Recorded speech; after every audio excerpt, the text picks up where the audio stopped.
Hari ini Jumat 5 Agustus 2022, Badan Pusat Statistik merilis data produk domestik bruto kuartal 2 2022 yang melesat lebih tinggi dari kuartal sebelumnya. Sehingga dapat dikatakan perekonomian Indonesia sejauh ini masih kuat serta semakin jauh dari resesi yang banyak menghantui negara-negara barat termasuk Amerika Serikat. Lantas apa saja yang menjadi alasan peningkatan PDB ini dan berapa lama kinerja baik ini akan bertahan? Mari sama-sama kita ulas dalam Bye-bye resesi ekonomi Indonesia terapresiasi. Kita mulai dari slide pertama. Ya, mari kita bedah satu persatu ya pemirsa. Perekonomian di Indonesia berdasarkan besaran produk domestik bruto atau PDB atas dasar harga berlaku di triwulan 2 2022 mencapai 4.919,9 triliun dan atas dasar harga konstan 2010 mencapai 2.923,7 triliun rupiah. Sementara PDB atas dasar harga berlaku di triwulan pertama 2022 mencapai 4.513 triliun rupiah dan atas dasar harga konstan 2010 mencapai 2.818,6 triliun rupiah. Ini berarti pada PDB kuartal kedua ini telah meningkat lebih dari 406 triliun. Selanjutnya kita lihat secara kuartal to kuartal. Ekonomi Indonesia di triwulan kedua 2022 ini terhadap triwulan sebelumnya atau kuartal sebelumnya mengalami pertumbuhan sebesar 3,72% secara Q2Q. Dari sisi produksi, pertumbuhan tertinggi terjadi pada lapangan usaha pertanian, kehutanan, dan juga perikanan. Ini pertumbuhannya sebesar 13,15%. Dari sisi pengeluaran, komponen pengeluaran konsumsi pemerintah atau PKP mengalami pertumbuhan tertinggi sebesar 32,00%. Jika kita lihat di kuartal pertama, ekonomi Indonesia di triwulan pertama 2022 terhadap triwulan sebelumnya mengalami kontraksi tipis yaitu sebesar 0,96%. Secara segi pertumbuhan memang kuartal 1 ke kuartal kedua ini lebih tinggi dibandingkan kuartal 4 ke kuartal 1 2022, kuartal 4 di tahun 2021 ya. Dan dari sisi produksi juga kontraksi pertumbuhan terdalam terjadi pada lapangan usaha jasa kesehatan dan kegiatan sosial yakni sebesar 16,54%. Dari segi produksi juga berbeda ya antara kuartal pertama dan juga kuartal kedua. Dari sisi pengeluaran, komponen pengeluaran konsumsi pemerintah atau PKP mengalami kontraksi pertumbuhan terdalam sebesar 50,54%. Artinya PKP di kuartal kedua 2022 membaik dari kuartal pertama di 2022 yakni menurun 18,54%. Lalu kita masuk lagi jika kita lihat secara year on year. Ekonomi Indonesia di kuartal kedua 2022 terhadap kuartal kedua 2021 tumbuh sebesar 5,44%. Dari sisi produksi, lapangan usaha, transportasi, dan juga pergudangan mengalami pertumbuhan tertinggi sebesar 21,27%. Sementara dari sisi pengeluaran, komponen ekspor barang dan jasa mengalami pertumbuhan tertinggi sebesar 19,74%.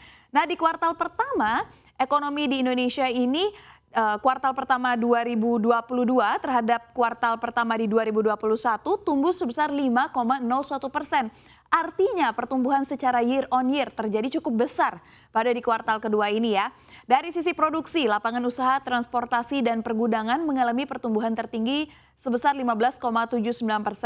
Artinya menuju kuartal kedua, sisi produksi ini telah meningkat 5,48%. Sementara dari sisi pengeluaran, komponen ekspor barang dan jasa mengalami pertumbuhan tertinggi sebesar 16,22%. Artinya adalah menuju kuartal kedua sudah meningkat 3,52%. Lalu kita berbicara mengenai penguatan ekonomi Indonesia secara spasial. Di kuartal kedua 2022 ini terlihat pada semua wilayah. Kelompok provinsi di Pulau Jawa menjadi kontributor utama dengan peranan sebesar 56,55% dari ekonomi nasional. Dengan kinerja ekonomi yang mengalami pertumbuhan sebesar 5,66% year on year dibandingkan dengan triwulan kedua 2021. Lalu kita lihat lagi jika di kuartal pertama di tahun 2022, kelompok provinsi di Pulau Jawa mendominasi struktur ekonomi Indonesia secara spasial pada triwulan 1 2022 dengan peranan sebesar 57,78% year on year. Dengan kinerja ekonomi yang mengalami pertumbuhan sebesar 5,07% dibandingkan dengan kuartal 1 2021. Artinya kinerja ekonomi spasial secara year on year di kuartal 2 lebih tinggi 0,59%. dibandingkan dengan kinerja ekonomi spasial maksud kami di year on year pada kuartal 1 2022. Sekarang kita masuk ke slide selanjutnya. Pertumbuhan ekonomi yang impresif itu tentunya ditopang oleh perkembangan harga komoditas.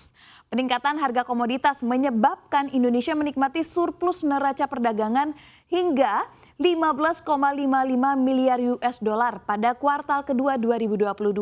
Ibarat kata Indonesia ini sedang menghadapi ataupun sedang mengalami windfall.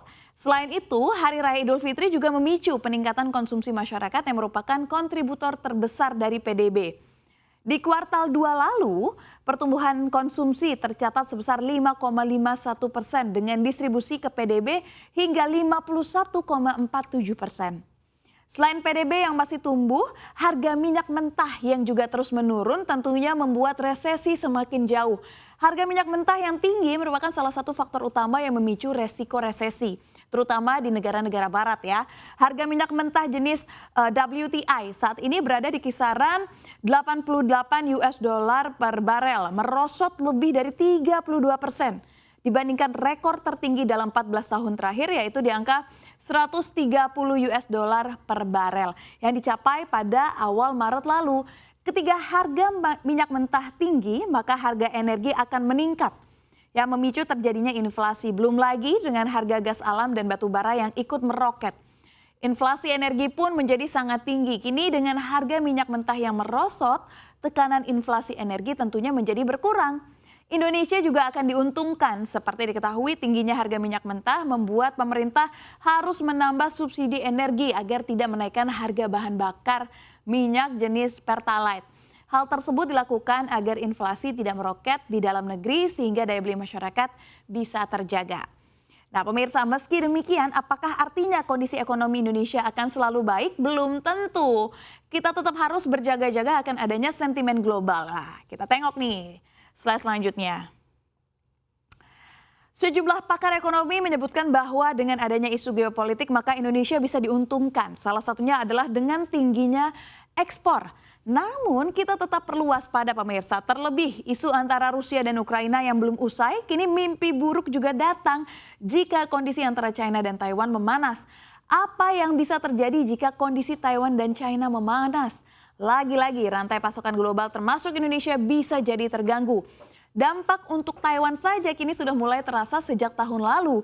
Menghentikan impor beberapa komoditas dari Taiwan seperti jeruk, kerang, ikan beku, gula, biskuit hingga roti dengan alasan residu pestisida berlebihan yang terdeteksi pada produk tersebut sejak tahun lalu.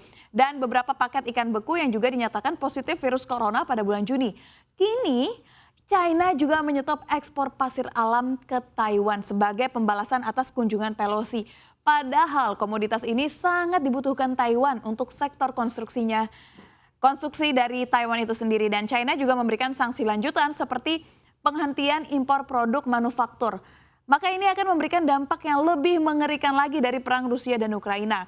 Pasalnya Taiwan adalah produsen semikonduktor utama di dunia yang salah satu bahan baku pembuatannya berasal dari China.